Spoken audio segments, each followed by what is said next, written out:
அனைவருக்கும் வணக்கம். பஞ்சசபை ஸ்தலங்கள், அது என்ன பஞ்சசபை? பஞ்சம்னா 5 அப்படின்னு நம்மளுக்கு தெரியும். இந்த பஞ்சசபை அப்படிங்கிறது எதை குறிக்குது அப்படின்னு பார்த்தோம்னா, சிவபெருமான் நடராஜர் ரூபத்தில் தன்னுடைய ஆனந்த தாண்டவங்களை எல்லாம் எங்கெல்லாம் நிகழ்த்தியிருக்காரோ அதுக்கு பேர் தான் இந்த பஞ்சசபை ஸ்தலங்கள் அப்படிங்கிறது. இது குறிப்பாக தமிழ்நாட்டில் இருக்கிறது தான் நம்மளுக்கு இன்னும் ஒரு கூடுதல் சிறப்பு. இதில் நம்ம முதலாவதாக பார்க்க போகிறது என்ன அப்படின்னா, கனகசபை, அதாவது சிதம்பரம்.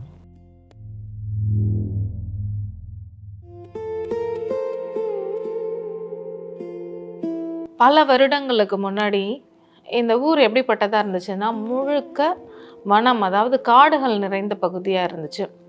அதனால் அப்போ இந்த இடத்துக்கு பேர் தில்லை வனம் அப்படிங்கிறது தான் இதோட பேர்.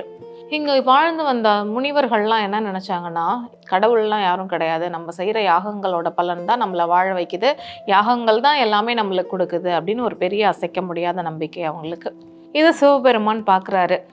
பார்த்துட்டு இவங்களுக்கு நம்ம ஒரு பாடம் புகட்டணும் அப்படின்னு நினச்சிட்டு பிச்சாடனார் வேடத்தில், ஒரு பிச்சைக்காரன் வேடத்தில் துறவி ரூபத்தில் வராரு. அவருக்கு துணையாக யார் வராருன்னா, அந்த விஷ்ணு அழகான மோகினி வடிவத்தில் கூட வர்றாரு. எங்கே வர்றாங்கன்னா, இந்த தில்லைவனத்தில் முனிவர்கள்லாம் யாகம் நடத்திட்டு இருக்காங்க இல்லையா, அந்த இடத்துக்கு வர்றாங்க. 2 பேரும் சேர்ந்து வர்றாங்க. அவ்வளோ அழகாக இருக்காங்க. இந்த துறவி வேடத்தில் இருக்கிற பிச்சாடனாராக இருக்கார் சிவபெருமான், அதுலேயும் அவரோட அழகு ஜொலிக்குது. மோகினி வடிவத்தில் இருக்கிற இந்த விஷ்ணு பெருமானோட அழகும் அவ்வளோ அற்புதமாக இருக்குது. இந்த யாகம் நடத்திட்டு இருக்க முனிவர்கள்லாம் ஒரு நிமிடம் என்ன பண்ணுறாங்கன்னா, இந்த 2 பேரோட அழகுலையும் தடுமாறி தங்களோட யாகங்களை மறந்துடுறாங்க. இவங்க 2 பேரோட அழகில் மயங்கிடுறாங்க. ஒரு குறிப்பிட்ட நேரத்துக்கு அப்புறம் தான் உணர்றாங்க, வந்திருக்கிறது சிவபெருமானும் மகாவிஷ்ணுவும் நம்மளோட இந்த யாகத்தை கலைக்கணும், இந்த யாகத்திலேருந்து நம்மளை தடுமாற வைக்கணும் அப்படிங்கிறதுக்காக தான் வந்திருக்காங்க 2 பேரும் அப்படின்னு உணர்ந்து இந்த முனிவர்கள்லாம் என்ன பண்ணுறாங்க, முதல்ல இந்த யாகத்திலேருந்து புலியை ஏவி விடுறாங்க. அதை சிவபெருமான் என்ன பண்ணுறாரு, புலியோட தோலை உரித்து தன்னோட ஆடையாக எடுத்துக்கிறார். அடுத்ததாக பாம்பை ஏவி விடுறாங்க. பாம்பை எடுத்து தன்னோட கழுத்தில் ஆயுதமாக போட்டுக்கிறாரு. அடுத்ததாக முயலகன் அப்படிங்கிற அசுரனை ஏவி அனுப்புகிறாங்க. சிவபெருமான் எதற்குமே அசரலை. கடைசியாக அந்த அசுரனையும் தோற்கடிச்சு நிலத்தில் வீழ்த்தி என்ன பண்ணுறாருன்னா, தன்னோட ஆனந்த தாண்டவத்தை ரொம்ப அற்புதமாக நிகழ்த்துறாரு இந்த தில்லைவனத்தில். இந்த தில்லைவனம் தான் தற்போது சிதம்பரம் நடராஜர் கோவில் இல்லை தில்லை கோவில் அப்படிங்கிற பெயரில் நம்மளால் அழைக்கப்படுது. இந்த ஆனந்த தாண்டவம் நிகழ்த்தின இடத்துக்கு பேர் தான் இந்த கனகசபை அப்படிங்கிறது. இந்த இடம் எப்படி இருக்குது அப்படின்னா, அதோட மேற்கூரை தங்கத்தால் வேயப்பட்டிருக்கும். இன்றைக்கும் நீங்கள் பார்த்தீங்கன்னா, சிதம்பரம் போனீங்கன்னா அந்த கோவிலோட ஒரு பகுதியில் இந்த தங்க மேற்கூரை இருக்கும். அந்த இடத்துல தான் இவர் தன்னோட இந்த ஆனந்தமான இந்த தாண்டவத்தை நிகழ்த்துறாரு.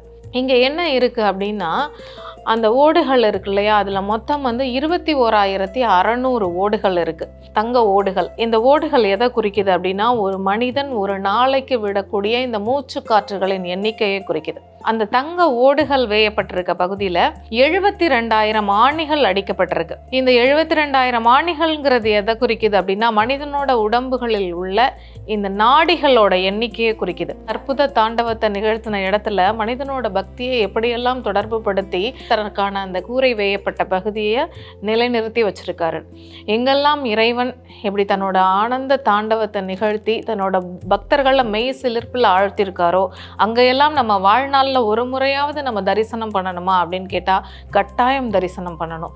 நீங்கள் சிதம்பரம் பக்கத்தில் இருக்கீங்க, இல்லை சிதம்பரத்துக்கு போகக்கூடிய வாய்ப்பு கிடைக்கிது அப்படின்னா, நம்மளோட வாழ்நாளில் ஒரு முறையாவது அவரோட ஆனந்த தாண்டவம் நிகழ்த்தின இந்த சிதம்பரம் நடராஜர் கோவிலில் அவரோட தரிசனத்தை நம்மளும் வாங்கி அந்த பக்தி மார்க்கத்தில் நம்மளும் ஐக்கியமானோம் அப்படின்னா, நம்மளுக்கு அதோட வார்த்தைகளால் விவரிக்க முடியாது. அந்த இடத்துல போய் நீங்கள் அவரோட தரிசனத்தை மனமாற கண்டு மகிழ்ந்து அவரோட அருள் என்றைக்குமே உங்கள் எல்லாருக்குமே கிடைக்கணும் அப்படின்னு நானும் அந்த தில்லை நடராஜர்கிட்ட வேண்டி வணங்கி கேட்டுக்கிறேன்.